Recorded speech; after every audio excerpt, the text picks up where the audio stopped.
वृंदावनच्या शांत भूमीत राधा आणि कृष्ण यांचे प्रेम अतिशय पवित्र व दैवी होते.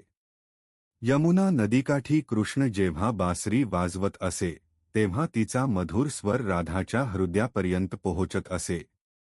ती कुठेही असली तरी ती बासरी ऐकून राधाच्या चेहऱ्यावर हसू उमटत असे आणि तिचे मन आनंदाने भरून जात असे.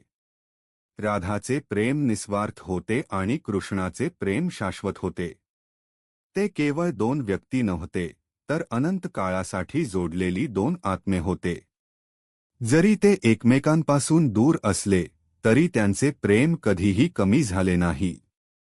ते भक्ती, श्रद्धा आणि स्मरणात सदैव जिवंत राहिले. राधाने जगाला अपेक्षारहित प्रेम कसे करावे हे शिकवले, तर कृष्णाने दैवी प्रेम आत्म्याला ईश्वराकडे कसे नेते हे सांगितले. त्यांची कथा आपल्याला शिकवते की खरे प्रेम मालकीचे नसते, तर समर्पण, विश्वास आणि शाश्वत नात्याचे प्रतीक असते. राधा कृष्णांचे प्रेम आजही प्रत्येक भक्ताच्या हृदयात जिवंत आहे.